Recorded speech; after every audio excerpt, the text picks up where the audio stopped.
Hello everyone, welcome to exam plus academy. आज की इस क्लास में हम डिस्कस करेंगे हमारे अगस्त मंथ के बैंकिंग एंड फाइनेंशियल अवेयरनेस का पार्ट 1। आप सभी को पता है, जिनको नहीं पता है उनको बता दूं कि हमारे जो monthly banking and financial awareness आता है, ये वीडियोस, ये क्लासेस 3 पार्ट में आती हैं। तो आज हम इसका पार्ट 1 कवर करेंगे। जल्दी मैं इसका पार्ट 2 और पार्ट 3 भी आपके लिए लेके आऊंगी। और जुलाई मंथ का हमारा कंप्लीट हो चुका है बैंकिंग एंड फाइनेंशियल अवेयरनेस का पार्ट 1, पार्ट 2 एंड पार्ट 3। अगर आपने नहीं देखा है तो आप लोग जाके जरूर देखिए, काफी इंपॉर्टेंट है आपके आने वाले बैंक एग्जाम्स के लिए। और आप लोगों को मैं जो क्वेश्चंस जो क्लास में प्रोवाइड कराती हूँ विद कंटेंट प्रोवाइड कराती हूँ, हिंदी इंग्लिश दोनों ही लैंग्वेज में। तो जिसको जो लैंग्वेज सुटेबल है वो उस लैंग्वेज में पढ़ सकता है। और कंटेंट में जो मैं प्रोवाइड कराती हूँ उसको जरूर पढ़ना है, वो इंपॉर्टेंट कंटेंट होता है। काफी क्वेश्चन पूछे जाते हैं, पूछे गए हैं प्रीवियस बैंक एग्जाम्स में। ये मैं स्टार्टिंग में ही बता दूं आपको, ताकि मुझे बार बार क्लास में बोलना ना पड़े कि आपको कंटेंट पढ़ना ही है। ठीक है, तो उसको लाइन बाय लाइन पढ़िए, चाहे आप पीडीएफ डाउनलोड करके पढ़िए या फिर वीडियो को पॉज करके पढ़िए, लेकिन कंटेंट जरूर पढ़िए। काफी डीप में क्वेश्चंस पूछे जा रहे हैं पिछले कुछ सालों से बैंक एग्जाम्स में, इसलिए आपने कंटेंट अच्छे से पढ़ना है। ठीक है, और ये अगस्त मंथ का जो पार्ट 1 है, इसमें काफी ज्यादा कंटेंट और काफी ज्यादा क्वेश्चंस मैं आपके लिए लेके आई हूँ, ताकि आपको एग्जाम से पहले कुछ भी मिस ना हो पाए। मेरी ये पूरी कोशिश रहेगी, इसलिए आपने कंटेंट अच्छे से पढ़ना है। मैं बार बार इस बात को बोल रही हूँ ताकि मैं आगे क्लास में ना बोलूँ इतने बार, इसलिए। ठीक है, अगर आपको ये क्लास अच्छी लगे तो उसको शेयर जरूर करिए, अदर स्टूडेंट्स को चैनल का नाम जरूर बताइए। और अगस्त मंथ का हमारा कंप्लीट पीडीएफ आप लेना चाहते हैं तो वो नीचे दिए गए लिंक से हमारे पार्ट 3 आने के बाद, यानी कि लास्ट पार्ट रहेगा हमारा पार्ट 1, पार्ट 2 और पार्ट 3 आने के बाद नीचे दिए गए लिंक से आप लोग डाउनलोड कर सकते हैं complete banking and financial awareness August month का, जिसमें आपको पार्ट 1 मिलेगा, पार्ट 2 मिलेगा और पार्ट 3 मिलेगा। ठीक है, ये सारे इंपॉर्टेंट अनाउंसमेंट हो गए। और आपको बता दूं, जैसा क्लास में पढ़ाया गया है वैसा ही आपको मिलेगा पीडीएफ में भी। कुछ लोग पूछते हैं कि मैम पीडीएफ में कुछ डिफरेंट होगा। नहीं, पीडीएफ में सेम वैसा ही होगा कंटेंट जैसा आपको क्लास में पढ़ाया गया है। अगर आपको कुछ डाउट्स है, कुछ पूछना है, तो आप क्लास में देख सकते हैं, जैसा पढ़ाया गया है वही आपको पीडीएफ में मिलेगा। और अगर आपने अभी तक हमारा last 1 year RBI circular video या क्लास नहीं देखा है तो जरूर देखिए, काफी इंपॉर्टेंट है। Last 1 year RBI circular specially for RRB scale 1, 2 and 3 and bank of Maharashtra CBI और सीबीओ। ठीक है, ये सारे ही एग्जाम्स के लिए काफी इंपॉर्टेंट है। जुलाई 2022 से अगस्त 2023 तक का आरबीआई सर्कुलर हमने कवर किया है अपनी इस क्लास में विद ऑल डिटेल्स। ठीक है, पीडीएफ में आप लोग देख सकते हैं। इसको बिल्कुल भी मिस नहीं करना है, जरूर पढ़ना है, जरूर एग्जाम्स में देके जाना है इसको। आपको इस वीडियो से, इस क्लास से और इस पीडीएफ से एग्जाम्स में जरूर हेल्प मिलेगी। और लास्ट 8 मंथ्स का इस बार मैंने आप लोगों के लिए 8 मंथ इसलिए कवर किया है ताकि कुछ भी मिस ना हो। तो हमने जनवरी 2023 से अगस्त 2023 जो डेट थी अभी तक की, पूरा कंप्लीट नहीं हुआ अगस्त, तो उसके लिए आपको अगस्त का पीडीएफ देखना पड़ेगा आगे। तो जब तक की डेट तक लिया है, ये पूरा हमने अगस्त तक का लिया है, अगस्त 10 अगस्त तक का। ठीक है, तो आप लोग इसको देख सकते हैं, काफी इंपॉर्टेंट है आपके एग्जाम्स के पॉइंट ऑफ व्यू से। लास्ट 8 मंथ्स का हमारा बैंकिंग एंड फाइनेंशियल अवेयरनेस जनवरी से अगस्त तक के क्वेश्चंस इसमें कवर किए गए हैं। और टॉपिक वाइज जो ये लिखा है मैंने, इसका मतलब ये होता है कि मैंने टॉपिक वाइज आपके लिए बैंकिंग एंड फाइनेंशियल अवेयरनेस की जो क्लास है ये बनाई है। टॉपिक वाइज कैसे, तो हमने आरबीआई न्यूज अलग कवर किया है, बैंकिंग सेक्टर्स के अपॉइंटमेंट्स अलग से कवर किए हैं। बैंकिंग न्यूज में हमने public sector, private sector banks, other जो बैंकिंग है बैंक्स हैं उन सबकी न्यूज कवर की है। आरआरबी है, अदर बैंक्स जो भी हैं, कॉर्पोरेट बैंक्स, इन सबकी न्यूज अलग से कवर की है। तो इस तरह से अलग अलग टॉपिक के साथ हमने बनाया है, इसलिए इसमें लिखा है टॉपिक वाइज कवर किया है। और एक ही वीडियो है, अलग अलग पार्ट्स में नहीं है, एक ही वीडियो में मिलेगा आपको ये सभी कुछ अलग अलग टॉपिक के साथ लास्ट 8 मंथ्स का बैंकिंग एंड फाइनेंशियल अवेयरनेस। और ये भी आपको हिंदी इंग्लिश दोनों ही बाइलिंगुअल रहेगा, क्वेश्चन ऑप्शन कंटेंट जो रहेगा। और कंटेंट आपने पढ़ना है, फिर से बता दूं, पीडीएफ डाउनलोड करना चाहते हैं तो नीचे दिए गए लिंक से आप लोग कर सकते हैं। ठीक है, और पीडीएफ में कुछ डिस्काउंट चाहिए तो आप लोग मुझे व्हाट्सएप कर सकते हैं, मेरा व्हाट्सएप नंबर भी नीचे आपको मिल जाएगा। ठीक है, और पीडीएफ पैकेज मैंने बनाए हैं अलग से। अगर आप स्केल 2, स्केल 3 एग्जाम्स देने जा रहे हैं, bank of Maharashtra, BOM and CBI, तो आप लोग ए और बी ये दोनों में से कुछ भी परचेस कर सकते हैं, आप अपने अकॉर्डिंग देख सकते हैं। आपको इसमें बैंकिंग एंड फाइनेंशियल अवेयरनेस मिलेगा जनवरी से अगस्त तक का, और आरबीआई सर्कुलर है 1 ईयर। ठीक है, और सेकंड वाले में है सेम चीज है, और आरबीआई सर्कुलर इसमें लास्ट 8 मंथ्स का है, जनवरी से अगस्त तक का। ये सब आप देख सकते हैं। स्केल 1 क्लर्क के लिए ये सभी कुछ है। आरबीआई सर्कुलर है जनवरी से अगस्त तक का। करंट अफेयर्स भी रहेगा इसमें जनवरी से अगस्त तक का, और बैंकिंग एंड फाइनेंशियल अवेयरनेस जनवरी से अगस्त तक का। ये सभी कुछ रहेगा इसमें। और इस वाले में ये है ब्लैंक, इसका मतलब है कि इसमें आरबीआई सर्कुलर नहीं है। तो जो आपको सुटेबल है, जो आपको हेल्पफुल लगता है, वो पीडीएफ पैकेज आप परचेज कर सकते हैं नीचे दिए गए लिंक से, या फिर आप मुझे व्हाट्सएप कर सकते हैं। ये मेरा व्हाट्सएप नंबर है। पर्सनली आप लोग व्हाट्सएप करके कुछ भी डाउट्स पूछ सकते हैं। और कैसे पेमेंट करना है, डिस्काउंट में आपको अगर आपको चाहिए तो आप मुझे व्हाट्सएप के थ्रू पेमेंट कर सकते हैं। ठीक है, इस तरह से रहेगा पूरा हमारा पैकेज। कैसा है, जिसको जिसको हेल्पफुल लगता है वो परचेस कर सकता है व्हाट्सएप करके। ठीक है, शुरू करते हैं आज की क्लास। उससे पहले बता दूं कि आप लोग मुझे डिफरेंट सोशल मीडिया प्लेटफॉर्म पर भी ज्वाइन कर सकते हैं। इन सभी का लिंक मैंने आपको नीचे डिस्क्रिप्शन में दिए हैं। और चलते हैं अपनी क्लास की तरफ। फर्स्ट क्वेश्चन है हमारा, which bank has partnered with the Odisha government to provide POS machine to the state tourism department. यानी कि पीओएस का क्या मतलब है, पॉइंट ऑफ सेल। ओके, यहाँ पे है पॉइंट ऑफ सेल, इसका फुल फॉर्म। तो पूछा गया है कि राज्य पर्यटन विभाग को पीओएस मशीनें प्रदान करने के लिए किस बैंक ने ओडिशा सरकार के साथ साझेदारी की है, वो की है बंधन बैंक ने। ठीक है, the Odisha government has roped in Bandhan bank to provide POS machines to Odisha tourism development corporation to facilitate card payments by tourist at prime location such as Puri, Bhubaneswar, Konark, Chilika and Gopalpur. ठीक है, तो ओडिशा गवर्नमेंट ने पुरी, भुवनेश्वर, कोणार्क, चिल्का और गोपालपुर जैसे प्रमुख स्थानों पर टूरिस्ट द्वारा कार्ड से भुगतान यानी कि पेमेंट की फैसिलिटी के लिए ओडिशा पर्यटन विकास निगम और पॉइंट ऑफ सेल मशीनें प्रदान करने के लिए बंधन बैंक को शामिल किया है। ठीक है, किस गवर्नमेंट ने, ओडिशा गवर्नमेंट ने। और वो नेक्स्ट पॉइंट में बोला गया है, the POS machine will help improve collections and prevent revenue losses for the state tourism department which may be caused by the lack of cash carried by the tourist. The machine will also bring convenience to both the tourist and OTDC officials. तो ये content ऊपर आपको English में मिला है, नीचे आपको हिंदी में मिला है। दोनों ही लैंग्वेज में कंटेंट है, जिसको जो लैंग्वेज सुटेबल है, क्योंकि मैं किसी भी स्टूडेंट्स को छोड़ नहीं सकती, चाहे वो हिंदी स्पीकिंग हो चाहे वो इंग्लिश स्पीकिंग हो, सभी को कंटेंट मिलेगा। जो लैंग्वेज में जिसको सुटेबल है आप उस लैंग्वेज में पढ़ के जाइए। हिंदी स्टूडेंट्स, इंग्लिश स्टूडेंट्स, दोनों के लिए है। और इसको आप कैसे भी पढ़ सकते हैं। कोई अगर पीडीएफ परचेज नहीं करना चाहता तो वीडियो को पॉज करके पढ़िए। ठीक है, इसको पॉज करके पढ़िए। पॉज करने का भी आपको पूरा ऑप्शन है, आप पॉज करके भी कंटेंट पढ़ सकते हैं। लेकिन किसी भी कीमत पे, किसी भी हाल में आपने कंटेंट को मिस नहीं करना है, उसको पूरा अच्छे से पढ़ना है। ठीक है, तो ये सारे ही पॉइंट्स आपको इस क्वेश्चंस के रिगार्डिंग, इस इंफॉर्मेशन के रिगार्डिंग कंटेंट के साथ दिए गए हैं। इनको अपने वीडियो को पॉज करके या फिर पीडीएफ डाउनलोड करके जरूर पढ़ना है। इस क्वेश्चन में मैं लास्ट बोल रही हूँ, नेक्स्ट क्वेश्चन से मैं ये सब बातें नहीं बोलूंगी, कंटेंट आपने पढ़ना ही है।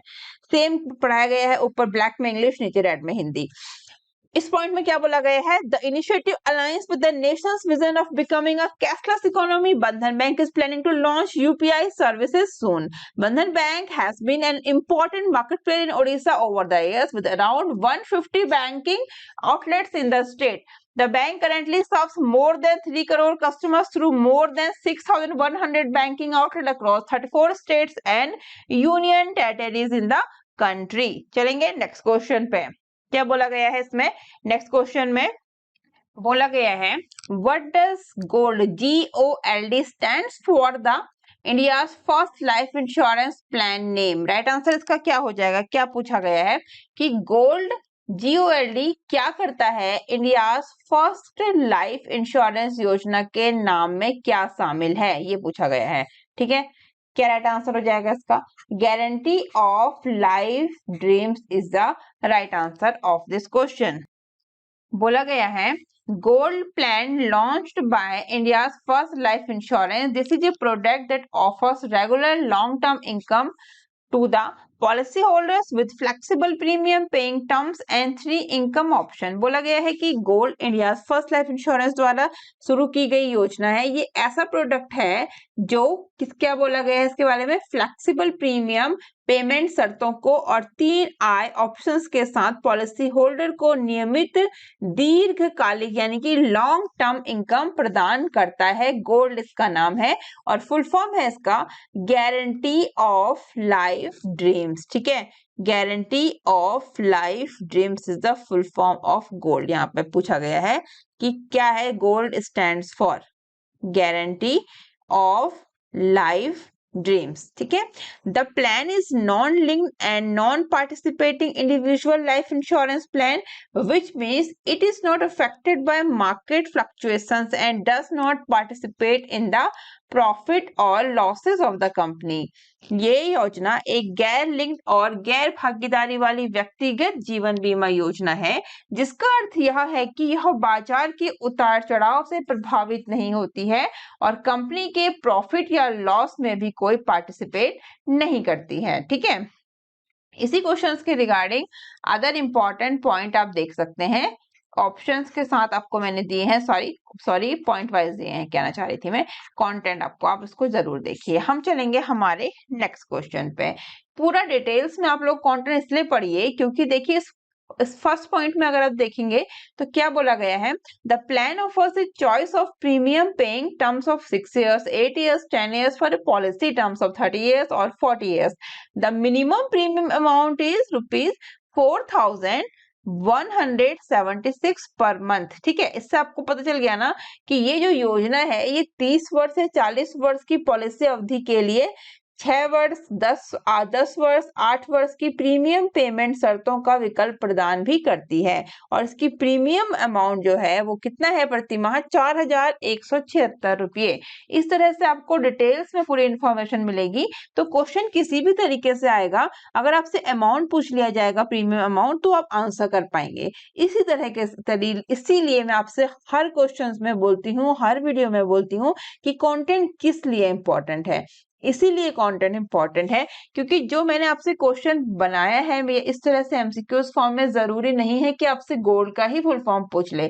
डिटेल्स में अगर आप पढ़ेंगे full of detail her question को, उसकी डिटेल इंफॉर्मेशन पे आप जाएंगे तभी आप आंसर राइट कर पाएंगे। जरूरी नहीं है ना कि क्वेश्चन यही पूछ लिया जाए। पूछ लिया जा सकता है कि कितना आपको अमाउंट प्रीमियम अमाउंट है पर मंथ का, मिनिमम भी याद रखना, ठीक है, मिनिमम तो इतना है 4,176, इसीलिए आपने कंटेंट पढ़ना है। बाकी आप लोग समझदार हैं, कैसे पढ़ना है आप लोग जानते हैं, ठीक है। चलेंगे हम हमारे नेक्स्ट क्वेश्चन पे। What is the name of the virtual Axis Bank credit card that Kiwi users can access through the app? तो बोला गया है कि उस virtual Axis bank credit card का नाम क्या है जिसे कीवी यूजर्स ऐप के माध्यम से एक्सेस कर सकते हैं। तो उसका नाम है क्विक, ठीक है। क्या नाम है? क्विक। यहाँ पर ये देखिए, ये मैंने डाउनलोड किया है तो नाम पे नहीं जाना है, ठीक है। क्विक इस तरह से। Partnership between Axis Bank and Kiwi, a fintech company that enables credit on UPI. The partnership allows Kiwi users to access the RuPay lifetime free virtual Axis Bank Quick credit card through the app. Clear? तो UPI पर credit सक्षम करने वाली fintech company axis bank और kiwi के बीच की साझेदारी पे बात हो रही है और इस पार्टनरशिप में किवी यूजर्स को ऐप के माध्यम से रुपए आजीवन मुफ्त virtual Axis bank quick credit card तक पहुंचने की अनुमति देता है। The users can enjoy the benefits of credit card rewards while experience the convenience of UPI fast and secure payments, ठीक है। नेक्स्ट पॉइंट में है the users can earn 2H rewards for every ₹200 spend, get 1% cashback on scan and pay transactions using the credit card on UPI and get 1% fuel surcharge waiver, ठीक है। इस तरह से आपने कंटेंट को समझना है। इसी के रिगार्डिंग ये दोनों पॉइंट्स भी आपने पढ़ने हैं। हम चलेंगे नेक्स्ट क्वेश्चन पे। क्या बोला गया है? Which of the following is the main reason of SBI petition to admit MMOPL under the CIRP?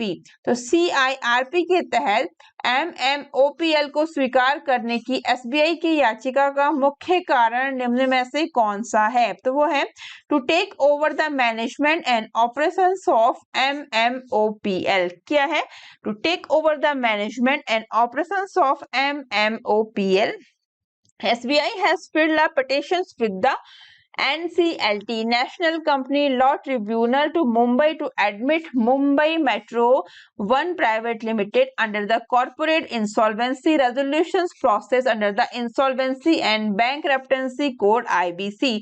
MMOPL is joint venture between the MMRDA. What is the full form? The Mumbai Metropolitan Regional Development Authority is the full form of MMRDA, and Reliance Infrastructure R Infra, which operates the Versova Andheri Ghatkopar metro line in Mumbai. Clear हो गया। इसमें बोला गया है कि SBI ने दिवाला और दिवालियापन संहिता के तहत कॉर्पोरेट दिवाला समाधान प्रक्रिया के तहत Mumbai metro one private limited को प्रवेश देने के लिए मुंबई में राष्ट्रीय कंपनी कानून न्यायाधिकरण में याचिका दायर की है, और MMOPL मुंबई मेट्रोपॉलिटन क्षेत्रीय विकास प्राधिकरण और रिलायंस इंफ्रास्ट्रक्चर के बीच एक संयुक्त उद्यम है जो मुंबई में वारसोवा अंधेरी घाटकोपर मेट्रो लाइन का संचालन करता है। इसी क्वेश्चंस के रिगार्डिंग अदर इंपॉर्टेंट पॉइंट्स हैं, ये आपने खुद से देखने हैं, वीडियो को पॉज करके या PDF डाउनलोड करके चलेंगे नेक्स्ट क्वेश्चन पे। नेक्स्ट क्वेश्चन में क्या है?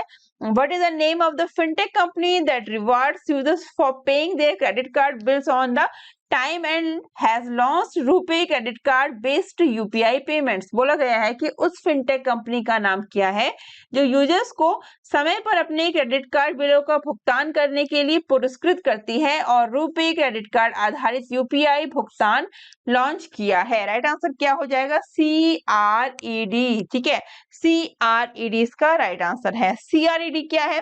A fintech company that rewards users for paying their credit card bills on time has recently launched Rupee credit card based UPI payments in collaboration with NPCI। ठीक है, बोला गया है कि CRED और फिनटेक कंपनी है जो यूजर्स को समय पर अपने क्रेडिट कार्ड बिलों का पेमेंट करने के लिए पुरस्कृत करती है। ठीक है, क्या करती है? पुरस्कृत, रिवार्ड देती है टू। एंड हाल ही में NPCI के सहयोग से रुपे क्रेडिट कार्ड आधारित UPI पेमेंट इसने लॉन्च किया है। This features allow CRED members to use their RuPay credit cards to make payment via UPI by scanning any UPI QR code और entering the merchant UPI ID। बोला गया है कि यह सुविधा CRED सदस्यों को किसी भी UPI QR कोड को स्कैन करके या व्यापारी UPI ID दर्ज करके UPI के माध्यम से भुगतान करने के लिए रुपे क्रेडिट कार्ड का उपयोग करने की अनुमति देती है। इसके रिगार्डिंग आप ये कंटेंट देख सकते हैं। नेक्स्ट क्वेश्चन क्या है हमारा? विच of the following is the sponsor of LIC mutual fund? तो निम्न में से कौन LIC म्यूचुअल फंड का प्रायोजक है? तो life insurance corporation of India. ठीक है, LIC ही है। राइट आंसर क्या हो जाएगा? LIC mutual fund. LIC MF is an asset management company AMC with Life Insurance Corporation of India as its sponsor and other stakeholders being LIC Housing Finance Limited, GIC Housing Finance Limited and Union Bank of India। ठीक है, तो LIC mutual fund एक परिसंपत्ति प्रबंधन company जिसका प्रायोजक LIC है और अन्य हितधारक LIC housing finance limited, GIC housing finance limited और यूनियन बैंक ऑफ इंडिया है। ठीक है, IDBI Mutual Fund is another AMC that was sponsored by IDBI Bank Limited and had 20 schemes as of June 2023। इसी के regarding other content आप इसको जरूर पढ़िए। हम चलेंगे हमारे नेक्स्ट क्वेश्चन पे। नेक्स्ट क्वेश्चन में क्या बोला गया है? What is the name of the device that is small as a debit card and has a torch and a loudspeaker? तो उस डिवाइस का नाम क्या है जो डेबिट कार्ड के बराबर छोटा है और इसमें एक टॉर्च और एक लाउड स्पीकर है? तो वो है पेटीएम पॉकेट साउंड बॉक्स। ठीक है, Paytm India's digital payments platform has recently launched 2 new devices that are designed to empower small shops and merchants who accept payments on the go।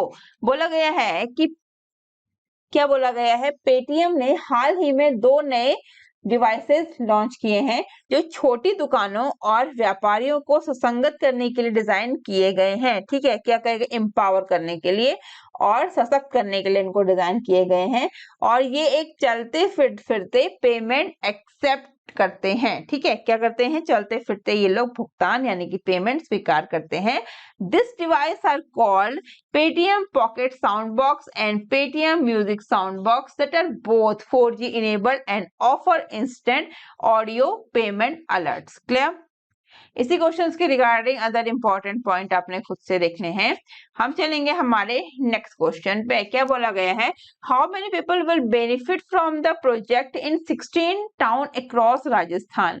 तो पूरे राजस्थान के 16 शहरों में इस परियोजना से कितने लोगों को लाभ होगा, ये पूछा गया है। ठीक है, how many people will benefit from the project in 16 towns across Rajasthan, कितने लोगों को। राइट आंसर क्या हो जाएगा इसका, अबाउट 1.5 मिलियन। इस क्वेश्चन में ये पूछा गया है कि किस परियोजना से, राजस्थान के 16 शहरों में इस परियोजना से कितने लोगों को लाभ होगा। तो 1.5 मिलियन लोगों को लाभ होगा। ठीक है, benefit from the project in 16 town across Rajasthan. तो किस प्रोजेक्ट की यहाँ पे बात हो रही है, तो Rajasthan secondary town development sector project. ठीक है, the ADB and the government of India sign a 200 million loan agreement on July 28 2023 to expand urban services in Rajasthan. तो एडीबी और गवर्नमेंट ऑफ इंडिया ने राजस्थान में शहरी सेवाओं का विस्तार करने के लिए 28 जुलाई 2023 को $200 मिलियन के ऋण समझौते पर हस्ताक्षर किए हैं। The loan is an additional financing for the ongoing Rajasthan secondary towns development sector project. ठीक है, तो ये जो लोन है ये चल रहे राजस्थान माध्यमिक शहर विकास क्षेत्र परियोजना के लिए अतिरिक्त वित्त पोषण है। ठीक है, क्या है ये, एडिशनल फाइनेंसिंग, जिसका उद्देश्य which aims to improve water supply and sanitation system, enhance urban resilience and promote heritage living in sector selected towns. ठीक है, तो इसका उद्देश्य जल आपूर्ति, स्वच्छता प्रणालियों में सुधार करना, शहरी लचीलेपन को बढ़ाना और चयनित शहरों में विरासत में रहने का को बढ़ावा देना है। ठीक है, और इसके अदर इंपॉर्टेंट पॉइंट्स भी हैं कि क्या क्या इस प्रोजेक्ट के मेन उद्देश्य हैं, इसके एम हैं। देख लेते हैं। The project will benefit about 1.5 million people in 16 towns across Rajasthan by providing them with the safe and reliable water supply and sanitation services. ठीक है, जैसे मैंने क्वेश्चन में पूछा था कि कितने लोगों को लाभ होगा, यहाँ पे स्कीम्स का नाम मेंशन शायद नहीं किया मैंने, लेकिन आप देख लीजिएगा, ये इसका नाम है राजस्थान सेकेंडरी टाउन्स डेवलपमेंट। ठीक है, राजस्थान माध्यमिक शहरी विकास क्षेत्र परियोजना। ठीक है, और कितने, पूरे राजस्थान के 16 शहरों में इस परियोजना से 1.5 मिलियन लोगों को लाभ होगा। ठीक है, यह पॉइंट्स में इस पॉइंट में दिया गया है, क्लियर किया गया है, इसी के बेस पे क्वेश्चन बना था। It will also help preserve the cultural and historical heritage of the towns by rehabilitating water structures and heritage building with nature-based solutions. Moreover, the project will support the state's water and sanitation sector by piloting public-private partnership and creating a special purpose vehicle to address water security issue for the manufacturing industry. ठीक है, चलेंगे next question पे। What is the name of the payments bank that has decided to apply for a small finance bank license in India. पूछा गया है कि उस payment bank का नाम क्या है जिसने भारत में स्मॉल फाइनेंस बैंक लाइसेंस के लिए आवेदन करने का निर्णय लिया है। तो वो अभी लिया है फिनो पेमेंट्स बैंक ने। ठीक है, कौन सा बैंक है, Fino payments bank. Fino payments bank board approves transitions to SFB यानी कि small finance bank license. This is a recent development in the banking sector of India where Fino Payment Banks, a payment bank that offers digital banking services to low-income customers, has decided to apply for a small finance bank license, which will allow it to offer credit and other banking products to its existing and potential customers. ठीक है, Fino payments bank के board ने SFB licence में परिवर्तन को मंजूरी दे दी। यह भारत के बैंकिंग सेक्टर में एक हालिया विकास है जहां कम आय वाले कस्टमर्स को डिजिटल बैंकिंग सेवाएं प्रदान करने वाले भुगतान बैंक फिनो पेमेंट बैंक ने लघु वित्त बैंक यानी कि स्मॉल फाइनेंस बैंक लाइसेंस के लिए आवेदन करने का फैसला किया, जो इसे अनुमति देगा अपने मौजूदा और संभावित ग्राहकों को क्रेडिट और अन्य बैंकिंग उत्पाद भी पेश करेगा। ठीक है, इसी के रिगार्डिंग है अदर इंपॉर्टेंट पॉइंट्स जो आपने देखने हैं। हम चलेंगे हमारे नेक्स्ट क्वेश्चन पे। नेक्स्ट क्वेश्चन में क्या बोला गया है, ये कंटेंट जरूर देखिए। लिखिएगा प्लीज, ठीक है। नेक्स्ट में बोला गया है when did future generally India life and JM financial enter into a strategic alliance. तो फ्यूचर जनरली इंडिया लाइफ और जेएम फाइनेंशियल ने रणनीतिक गठबंधन में कब प्रवेश किया है? तो जुलाई 27, 2023, ठीक है। Future Generali India Life partnership with JM Financial Futures Generali India Life is a leading life insurance company in India that offers a range of products and services to cater to the diverse need of its customers. JM Financial is an integrated and diversified financial services group that provides various solutions such as investment banking, wealth management, broking and lending, ठीक है। तो future generally India life की JM financial के साथ साझेदारी। Future generally India life Bharat की एक अग्रणीय जीवन बीमा कंपनी है जो अपने कस्टमर्स की विविध आवश्यकताओं को पूरा करने के लिए प्रोडक्ट्स और सर्विसेज की एक सीरीज प्रोवाइड कराती है। और जेएम फाइनेंशियल एक एकीकृत और विविध फाइनेंशियल सर्विस ग्रुप है जो इन्वेस्टमेंट बैंकिंग, धन प्रबंधन, ब्रोकिंग और उधार जैसे विभिन्न समाधान प्रदान करता है, ठीक है। Wealth management, broking and lending. इसी के रिगार्डिंग अदर इंपॉर्टेंट पॉइंट्स आपने देखने हैं। बहुत सारे मैंने आपको कंटेंट प्रोवाइड किए हैं क्योंकि आप ही लोग कहते हैं कि मैम कंटेंट बहुत अच्छे से दिया करिए, ज्यादा सा हम उसको पढ़ लेंगे वीडियो को पॉज करके या फिर पीडीएफ डाउनलोड करके, ठीक है। इसीलिए आप लोगों के लिए मैं इतना सारा कंटेंट लेके आती हूँ। Next question, what is the minimum entry age for LIC Jeevan Kiran? तो एलआईसी जीवन किरण के लिए न्यूनतम प्रवेश आयु क्या है? मैंने आप लोगों के लिए जो लास्ट 8 मंथ का बैंकिंग एंड फाइनेंशियल अवेयरनेस है उसमें इंश्योरेंस सेक्टर भी एक बनाया है, एक टॉपिक, ठीक है। इंश्योरेंस सेक्टर में सारी इंश्योरेंस न्यूज कवर होंगी, वो भी आप लोग जरूर पढ़िए, हेल्पफुल रहता है, ठीक है।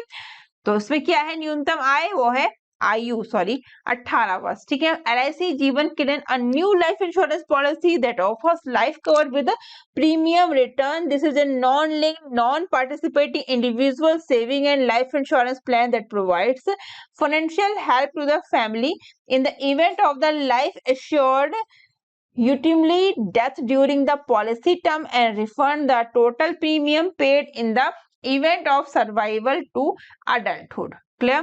तो एलआईसी की जीवन किरण एक नई जीवन बीमा पॉलिसी है जो प्रीमियम रिटर्न के साथ जीवन कवर प्रदान करती है।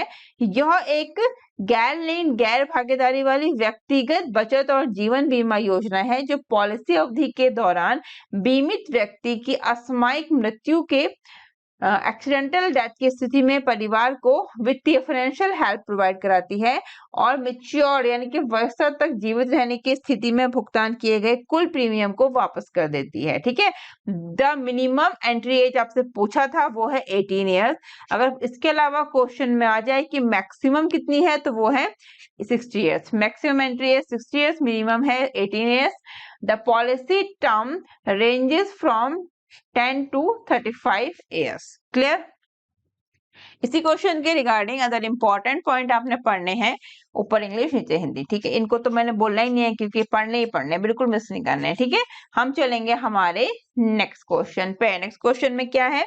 What is the name of the new product launched by Razorpay for Indian exporters? तो भारतीय निर्यातकों के लिए रेजरपे के द्वारा लॉन्च किए गए नए उत्पाद का नाम क्या है?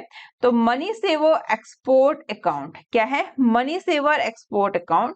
Razorpay has recently launched a new product called Money Saver Export Account, which is designed to help Indian exporters save up to 50% on overseas bank transfer. This product allows exporters to open a smart account in any country of their choices and receive payments locally via wire transfer on the Razorpay platform. This way, they can avoid high transfer costs, chargebacks, and payments failure that are common with traditional remittances system। ठीक है, तो Razorpay ने हाल ही में money saver expert account नामक एक नया product launch किया है, जिसे इस प्रोडक्ट को क्या बोला गया है? भारतीय निर्यातकों यानी कि इंडियन एक्सपोर्टर्स को विदेशी बैंक, जितने भी फॉरेन बैंक्स हैं, इन बैंक्स में हस्तांतरण पर 50% तक बचाने में मदद करने के लिए डिजाइन किया गया है। ठीक है, which is designed to help Indian exporters save up to 50% on overseas bank transfer. This product allows exporters to open a smart account. ठीक है, तो ये जो प्रोडक्ट है एक्सपोर्टर्स को अपनी पसंद के किसी भी देश में एक स्मार्ट खाता खोलने और रिजर्व पे प्लेटफॉर्म पर वायर ट्रांसफर के माध्यम से स्थानीय स्तर पर पेमेंट प्राप्त करने की अनुमति देता है और इस तरह से वे उच्च हस्तांतरण लागत, चार्जबैक और भुगतान विफलताओं से बच सकते हैं जो प्रारंभिक प्रेषण प्रणालियों में आम है। ठीक है, नेक्स्ट क्वेश्चन पे चलेंगे। ये कंटेंट तो आपने पढ़ना है, इसको आप देख सकते हैं। ठीक है, हम चलेंगे हमारे नेक्स्ट क्वेश्चन में। क्या बोला गया है? What is the name of the new saving account scheme launched by federal bank for NRI women? याद रखना, एनआरआई वुमेन। तो एनआरआई वुमेन के लिए फेडरल बैंक के द्वारा शुरू की गई नई बचत खाता योजना का नाम क्या है? तो इस योजना का क्या नाम है? NRE eve plus. ठीक है, federal bank has recently launched a new saving account scheme called NRE Eve for NRI women.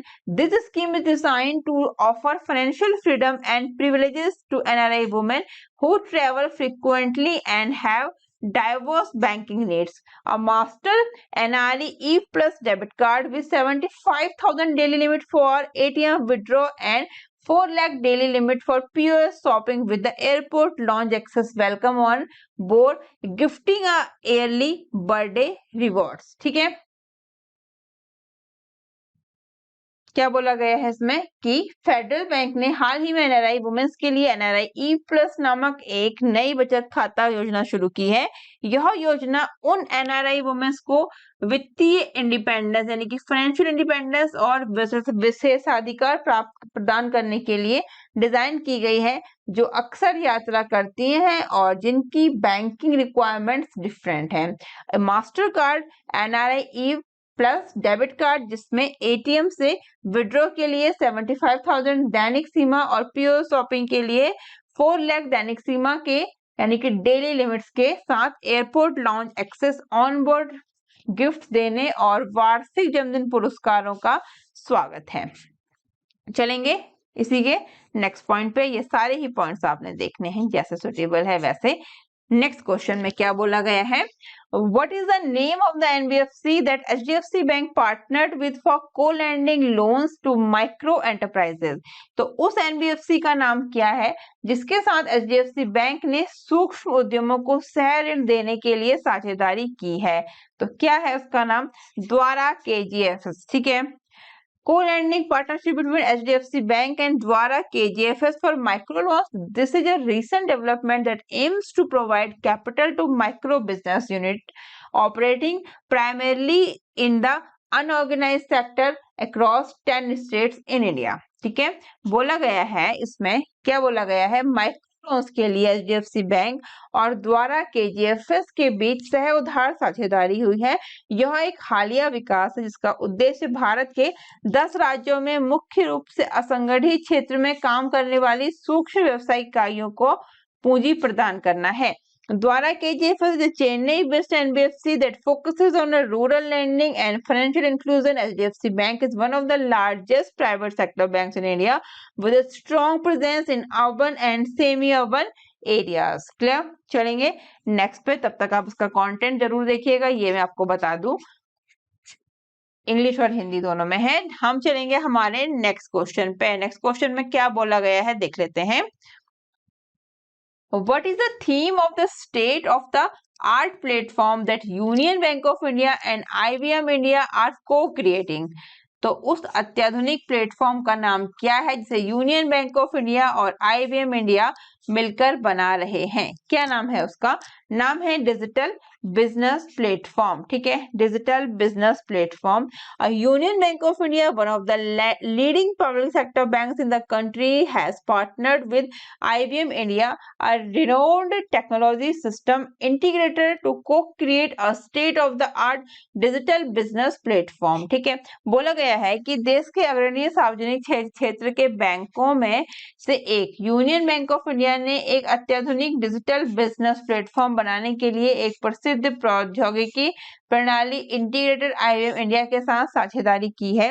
This landmark collaboration aims to establish a digital bank equipped with cutting edge capability that focus on omni channel experience, data driven hyper personalizations and extensive financial service superstore design for seamless cross selling and upselling. ठीक है, बोला गया है इसमें कि इस ऐतिहासिक सहयोग का उद्देश्य डिजिटल बैंकिंग स्थापित करना है जो अत्याधुनिक क्षमताओं से लैस है, जो ओमनी चैनल अनुभवों, डेटा संचालित हाइपर व्यक्तिगत और निर्बाध क्रॉस सेलिंग और अपसेलिंग के लिए डिजाइन किया गया है। ठीक है, चलेंगे नेक्स्ट पे। इसी क्वेश्चंस के नेक्स्ट पॉइंट आपने खुद से पढ़ने हैं। हिंदी कभी कभी टफ हो जाती है तो आप इंग्लिश देख सकते हैं, इंग्लिश टफ होती है तो आप हिंदी देख सकते हैं, जैसे भी सुटेबल है। अगर आप इंग्लिश स्टूडेंट हैं तो आपको कुछ वर्ड्स हिंदी में समझ में आएंगे, कुछ वर्ड्स आपको इंग्लिश में समझ में आएंगे, मोस्टली बैंकिंग वर्ड्स आपको इंग्लिश में ही समझ में आएंगे। तो आप जैसे सुटेबल है इसीलिए दिया गया है आपको ये कंटेंट। ठीक है, चलेंगे हम नेक्स्ट क्वेश्चन पे। क्या बोला गया है नेक्स्ट क्वेश्चन में, what is the name of the investment philosophy that the funds follows. उस निवेश दर्शन का नाम क्या है जिसका फंड अनुसरण करता है। राइट आंसर क्या हो जाएगा इसका, इनक्यूबी। ठीक है, इनक्यूबी। Bajaj Finserv has launched its first equity scheme in the flexi cap category which is called Bajaj Finserv flexi cap fund. Clear, Bajaj Finserv ने फ्लेक्सी कैप कैटेगरी में अपनी पहली इक्विटी स्कीम लॉन्च की जिसे Bajaj Finserv flexi cap fund कहा जाता है। क्या कहा जाता है, Bajaj Finserv flexi cap fund. This is an open-ended equity scheme that aims to invest in equity and equity-related instruments across market capitalizations for long-term capital appreciations। तो बोला गया है कि यह एक ओपन एंडेड इक्विटी योजना है जिसका उद्देश्य दीर्घकालिक पूंजी प्रशंसा के लिए बाजार पूंजीकरण यानी कि मार्केट कैपिटलाइजेशंस में इक्विटी और इक्विटी से रिलेटेड जितने भी क्या बोलेंगे उपकरण है, उपकरण में इन्वेस्ट करना है। ठीक है, नेक्स्ट पॉइंट में है the new fund offer NFO runs from July 24 to August 7, 2023। Clear, इसी क्वेश्चंस के रिगार्डिंग मैंने डिटेल्स में एक्सप्लेनेशन दी है, आप इसको देख सकते हैं।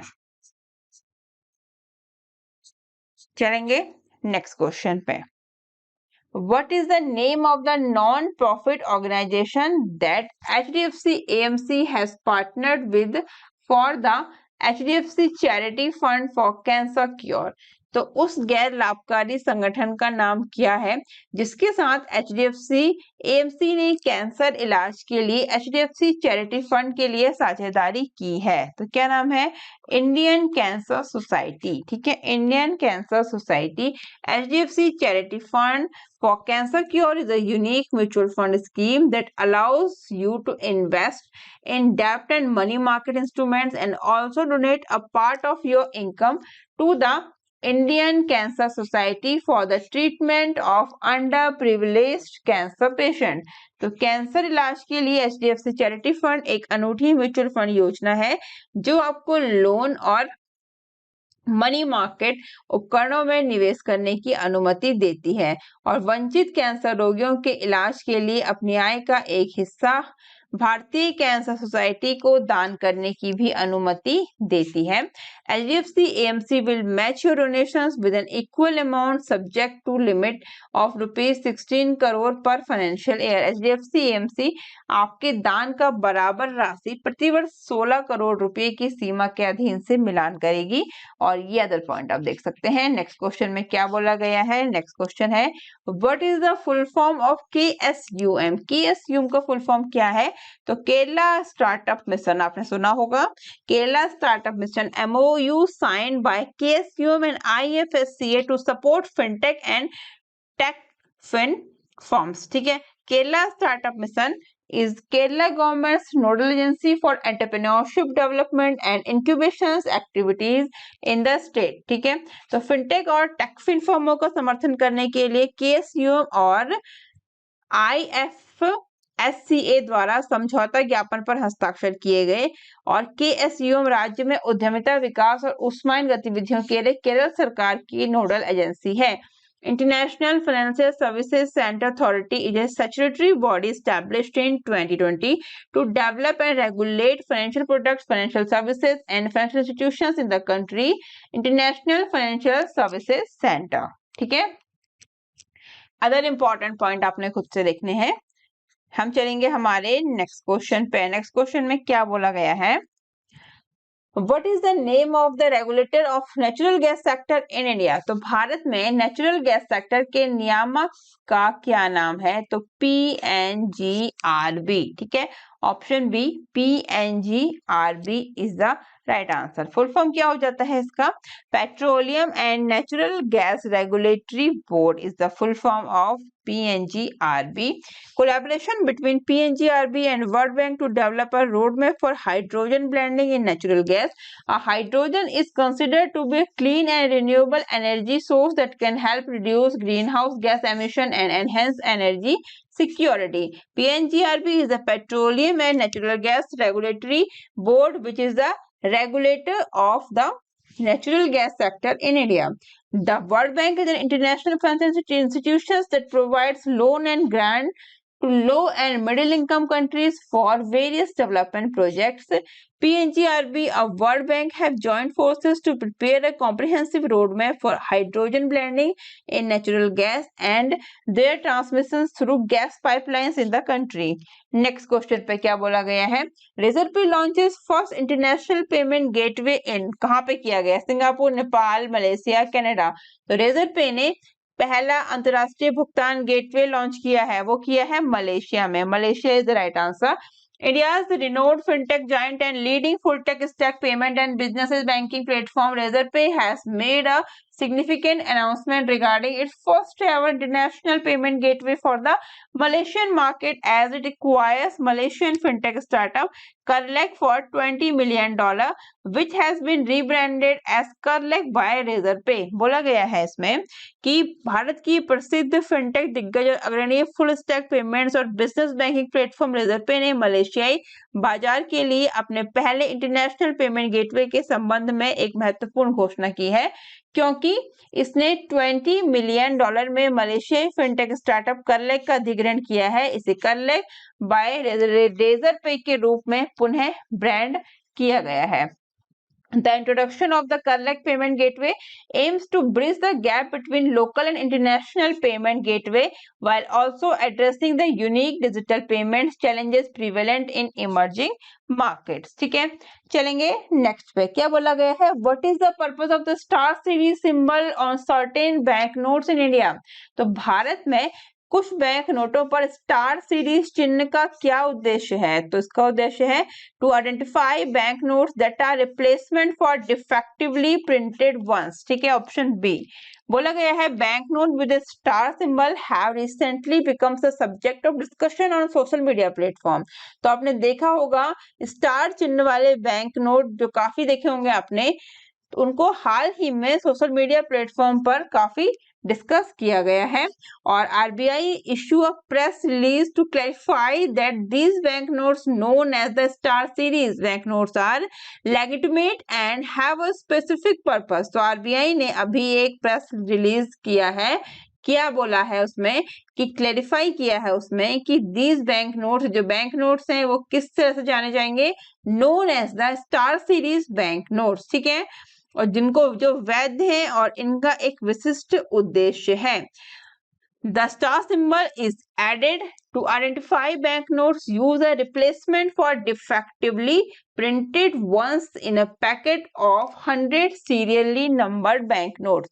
तो 100 यानी कि 100 सीरियली नंबर्ड बैंक नोट्स के पैकेट में दोषपूर्ण मुद्रित नोटों के प्रतिस्थापन के रूप में उपयोग किए जाने वाले बैंक नोटों की पहचान करने के लिए स्टार चिन्ह जोड़ा जाता है। ठीक है, इसलिए पैनिक नहीं होना ये नोट देख के। आरबीआई ने एक प्रेस रिलीज में बता दिया है कि ये जो बैंक नोट है इसको स्टार सीरीज बैंक नोट के नाम से जाना जाएगा और are legitimate to have specific purpose. ठीक है, तो इनका एक विशेष उद्देश्य है और ये वैध है। ठीक है, तो ये भी बोला गया है कि the star symbol is added to identify bank notes used as replacement of defectively printed ones in a packet of 100 serially numbered bank notes. तो ये भी बोला गया है आरबीआई के द्वारा कि 100 स्टार सिंबल जो बैंक नोट्स हैं, इनके पैकेट में दोषपूर्ण मुद्रित नोटों के प्रतिस्थापन के रूप में उपयोग किए जाने वाले बैंक नोट की पहचान करने के लिए स्टार चिन्ह जोड़ा गया है। कुछ भी बैंक नोट में थोड़ी जो गड़बड़ है, गलती है, दोष है, उसके लिए इसमें स्टार सिंबल लगाया गया है। ठीक है, इसी पे एक दूसरा क्वेश्चन है कि what does the star series symbol indicate when found on A bank note. तो ये जब भी मैंने अभी बताया कि बैंक नोट पर कोई भी पाए जाने वाली स्टार सीरीज, जो स्टार का जो चिन्ह है, ये सिंबल है, ये क्या दर्शाता है। तो ये क्या शो करता है, अभी बताया था कि आरबीआई ने प्रेस रिलीज की थी, बोला है the bank note is a replacement for a defectively printed one. ठीक है, ये इसका सिंबल है। The star symbol indicates that the bank note is a replacement for a defectively printed. जो डिफेक्टिवली प्रिंट हो गए हैं वही ये सिंबल दर्शाता है। One in a packet of 100 serially numbered bank notes, it does not relate to counterfeit, limited edition और higher quality status. ठीक है, तो ये नोट जो है जो डिफेक्टिवली प्रिंट हो गए हैं वो इसी स्टार सीरीज शो करता है। ठीक है, इस तरह से ये शो करेगा। इसमें बोला गया है कि दिस सीरीज रिप्लेसमेंट हो जाएगा, कोई पैनिक होने वाली बात नहीं है। तो bank notes with a star symbol have recently become a subject of discussion on social media. ये मैंने बताया था, ये सारे पॉइंट्स अभी हम प्रीवियस क्वेश्चन में डिस्कस कर चुके हैं। ये क्वेश्चन मैंने इसलिए लिया है कि किस तरह से क्वेश्चन और बन सकता है। ऐसे बन सकता है कि इंडिकेट, क्या इंडिकेट करता है star series symbol on bank note. ठीक है,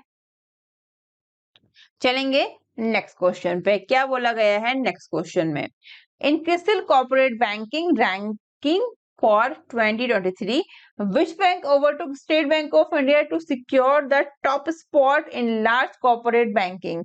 तो 2023 के लिए क्रिसिल की कॉर्पोरेट बैंकिंग रैंकिंग में किस बैंक ने बड़े कॉर्पोरेट बैंकिंग में शीर्ष स्थान हासिल करने के लिए एसबीआई को पछाड़ दिया है। तो वो है HDFC bank. In 2023, HDFC Bank, India's largest private lender, achieved a significant milestone by overtaking SBI to secure the top spot in CRISIL Greenwich market share leaders in large corporate banking। ठीक है, तो 2023 में भारत के सबसे बड़े निजी ऋणदाता HDFC bank ने बड़े कॉर्पोरेट बैंकिंग में क्रिसिल के ग्रीनविच मार्केट शेयर लीडर्स में शीर्ष स्थान हासिल करने के लिए भारतीय स्टेट बैंक को पछाड़कर एक महत्वपूर्ण उपलब्धि इसमें हासिल की है। The report for by Politicians Greenwich, a division of CRISIL, highlights the changing dynamic in India's corporate banking landscape, with larger private and foreign banks gaining traction and at the expense of smaller banks including public sector banks। ठीक है, तो क्रिसिल के एक प्रभाग Collison Greenwich की report Bharat के corporate banking परिदृश्य में बदलती गतिशीलता पर हासिल प्रकाश डालती है, जिसमें बड़े निजी और विदेशी बैंक पब्लिक सेक्टर्स के बैंकों सहित छोटे बैंकों की कीमत पर आकर्षण हासिल कर रहे हैं। Next question, What is the total loan amount provided by the ADB for upgrading state highways in Bihar? तो बिहार में राज्य राजमार्गों के उन्नयन के लिए एशियन डेवलपमेंट बैंक के द्वारा प्रदान की गई कुल लोन की यानी कि ऋण की राशि कितनी है? तो $295 मिलियन। ठीक है, dollar.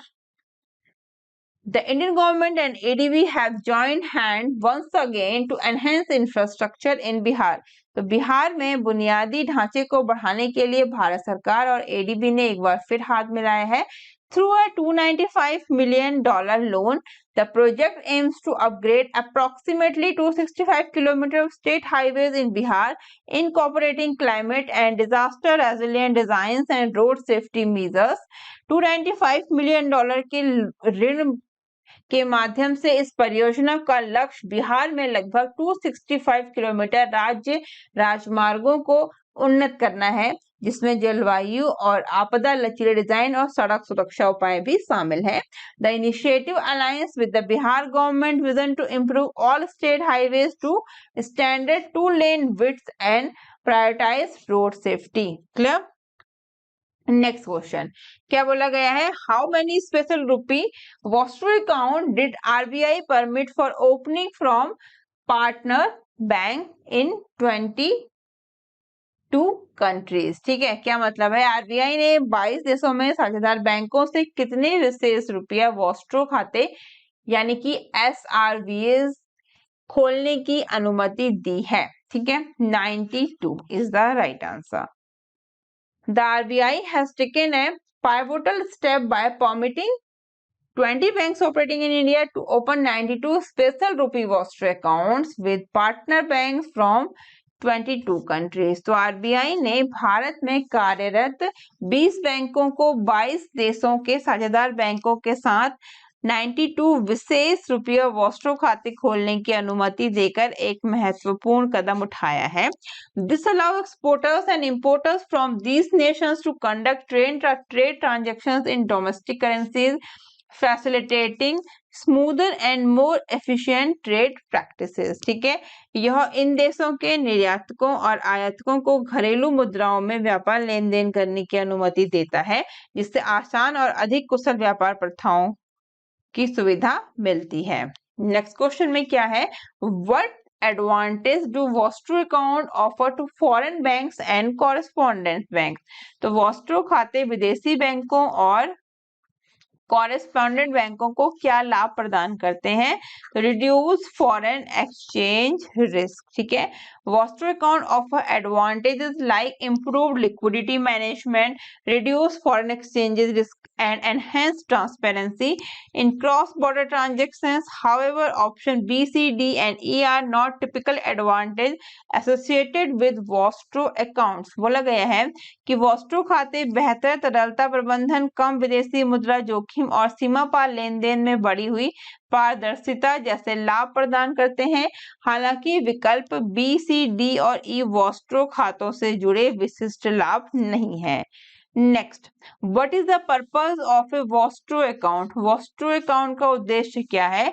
To facilitate international trade and cross border transaction is the main purpose of vostro account. The primary purpose of a vostro account is to facilitate international trade and cross border transactions by allowing a foreign bank to hold funds in its domestic currency with a correspondent bank in another country. It simplifies trade transactions and reduces currency conversion cost. बोला गया है कि Vostro खाते का प्राथमिक उद्देश्य एक विदेशी बैंक को दूसरे देश में एक संवाददाता बैंक के साथ अपनी घरेलू मुद्रा में धन रखने की अनुमति देकर अंतर्राष्ट्रीय व्यापार और सीमा पार लेन देन को सुविधाजनक बनाना है. यह व्यापार लेन देन को सरल बनाता है और मुद्रा रूपांतरण लागत को कम करता है. नेक्स्ट क्वेश्चन क्या बोला गया है? नेक्स्ट क्वेश्चन में what was the total value of bad loans return of by Indian banks in the fiscal year ending March 2023? तो मार्च 2023 को समाप्त होने वाली वित्तीय वर्ष में भारतीय बैंकों द्वारा बट्टी खाते में डाले गए खराब ऋणों का कुल मूल्य क्या था? तो वो था 2.09 लाख करोड़. ठीक है, लाख करोड़. कितना? 2.09.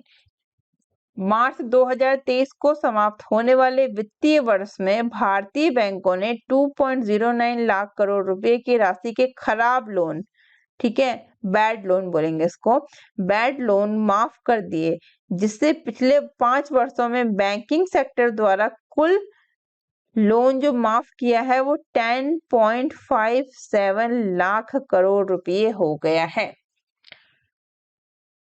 कुछ इतने इंपॉर्टेंट पॉइंट्स होते हैं ना, उन्हें आपने याद ही करना होता है कंटेंट से.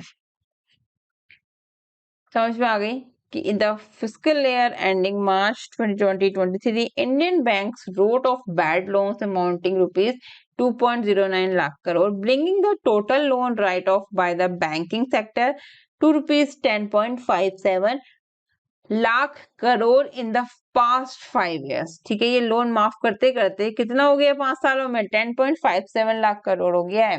The RBI disclose this information in response to a right to information query. RBI ने आरटीआई के तहत मांगी गई जानकारी के जवाब में ये पूरी जानकारी दी है, ठीक है। These massive loan write-off contributed to a significant reduction in a gross non-performing assets for banks, which declined to a 10-year low of 3.9 of advances by March 2023। तो इन बड़े पैमानों पर ऋण राइट ऑफ ने बैंकों के लिए जीएनपी में महत्वपूर्ण कमी लाने में योगदान दिया है, जो मार्च 2023 तक अग्रिम के 3.9 के 10 साल के निचले स्तर तक गिर गया है, ठीक है। नेक्स्ट क्वेश्चन क्या बोला गया है नेक्स्ट क्वेश्चन में? What was the total loan write-off by the banking sector in the last 5 years as disclosed by the RBI? बोला गया है कि जैसा कि आरबीआई ने खुलासा किया है, पिछले 5 वर्षों में बैंकिंग सेक्टर के द्वारा कुल कितना लोन माफ किया गया है। देखा क्वेश्चन आ गया ना, 10.57 लाख करोड़, और इस वर्ष कितना किया है मार्च 2023 में? 2.09 लाख करोड़, ठीक है। ये मैंने कंटेंट समझाया था ना अभी, ये देखो अगर याद नहीं तो।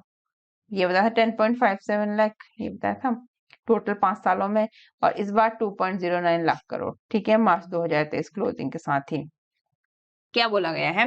The banking sector road of a total of rupees 10.57 lakh crore in bad loans over the last 5 years as revealed in the RBI's response to an RTI query। ठीक है, एक आरटीआई की क्वेरी के आरबीआई के जवाब से पता चला है कि बैंकिंग सेक्टर के पिछले 5 वर्षों में कुल 10.57 लाख करोड़ रुपए के बैड लोन माफ कर दिए हैं।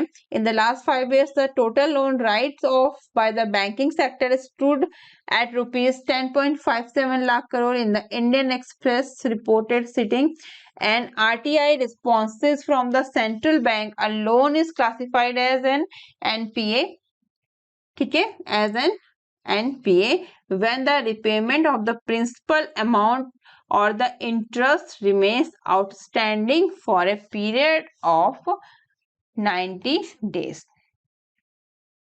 Next question. According to SBI research economists, when is India projected to become the third largest economy in the world? ये बताया था ना मैंने, फाइनेंशियल ईयर 2028। SBI रिसर्च के अध्ययनों के अनुसार भारत के दुनिया की तीसरी सबसे बड़ी अर्थव्यवस्था बनने का अनुमान कब है? तो फाइनेंशियल ईयर 2028, ठीक है। India will become the third largest economy, first पे कौन सी रहेगी? चाइना, यूएसए, इंडिया, यही रहे ना। ये 3 रहेंगी टॉप पे। अभी किसको पछाड़ा है इंडिया ने, किसको पीछे किया है? वो किया है यूके को, ठीक है। SBI economist said India will likely grow 8.1% in the first quarter of financial year 2024, pushing the overall growth rate to 6.5%. India recorded at 13.5% growth in the first quarter of financial year 2023. The forecast aligns with RBI projections of 6.5% growth in financial year 2024. But it is more optimistic than the International Monetary Fund's revised forecast of 6.1%. ठीक है। Next question क्या बोला गया है इस question में? According to SBI projections which state are expected to cross the $500 billion mark each by financial year 2028, contributing to nearly a fourth of India's total GDP। बोला गया है कि एसबीआई के अनुमानों के मुताबिक वित्तीय वर्ष 2028 तक किन राज्यों के 500 अरब डॉलर के आंकड़े को पार करने की उम्मीद है, जो भारत की कुल जीडीपी में लगभग 1/4 का पूरा अपना कॉन्ट्रीब्यूशन है। तो कौन से 2 स्टेट हैं? वो है उत्तर प्रदेश और महाराष्ट्र, ठीक है। The SBI economist projected that UP and Maharashtra are expected to cross the $500 billion mark each by financial year 2028, accounting for nearly a fourth of India's total GDP. ठीक है, India will become the third largest economy by financial year 2028, 2 years earlier than projected, as said SBI research economist in a note. SBI economists said India will likely grow 8.1% in the first quarter of financial 24, pushing to overall growth rate to 6.5%. India recorded a 13.5% growth in the first quarter of financial year 2023, topping UP Uttar Pradesh as the land of the midnight sun. The SBI economists projected Uttar Pradesh and Maharashtra to cross the $500 billion mark each by financial year 2028, accounting for nearly a fourth of India's total GDP. Next question. Which Swiss impact investor signed a $15 million funding deal with the Electronica Finance? तो क्या है, responsibility investment एजी। तो किस Swiss प्रभावशाली निवेशक ने Electronica finance के साथ 15 मिलियन की फंडिंग डील पर हस्ताक्षर किए हैं? Option A is the right answer. Swiss impact investor responsibility investment AG signed A 15 million funding deal with the non bank lender Electronica Finance to promote green financing in India as part of its sustainability goal. The Pune-based non-banking finance company, which is a part of the SRP Electronica Group, will use the funding to finance energy efficient machines and promote rooftop solar installation. Managing Director and Shilpa Pophale told ET. ठीक है, इसी के regarding है ये other important point, इन सबको आपने खुद पढ़ना है, जैसे सुटेबल हो वैसे पढ़ना है। ठीक है, हमने कवर किया है हमने अपना अगस्त मंथ का बैंकिंग एंड फाइनेंशियल अवेयरनेस का पार्ट 1, ये हमारा कवर हो चुका है। 2 मैं जल्दी आपके लिए लेके आऊंगी और इसके बाद मैं आपके लिए पार्ट 3 लेके आऊंगी। कंप्लीट पीडीएफ आप लोग नीचे दिए गए लिंक से लास्ट पार्ट आने के बाद डाउनलोड कर सकते हैं। आप लोग मुझसे डिफरेंट सोशल मीडिया प्लेटफॉर्म पर भी जुड़ सकते हैं, इन सभी के लिंक आपको नीचे डिस्क्रिप्शन में मिल जाएंगे। और अगर आप लोग चैनल पर नए हैं तो सब्सक्राइब करके बेल आइकन जरूर दबाएं, जिससे आपको आने वाले सभी इंपॉर्टेंट वीडियोस की नोटिफिकेशन सबसे पहले मिल सके। और मैं इसी तरह के इंपॉर्टेंट वीडियोस आपके लिए लेके आती रहूंगी, तो आप लोग बेल आइकन जरूर दबाएं सब्सक्राइब करने के बाद। और अगर वीडियो अच्छी लगे तो अदर स्टूडेंट्स को चैनल का नाम जरूर बताएं, वीडियो को जरूर शेयर करें, लाइक करें और लोगों को भी तैयारी को और बेहतर बनाने में हेल्प करें। ठीक है, तब तक के लिए bye bye, take care, thank you, thanks for watching. मिलते हैं हमारे नेक्स्ट वीडियो में।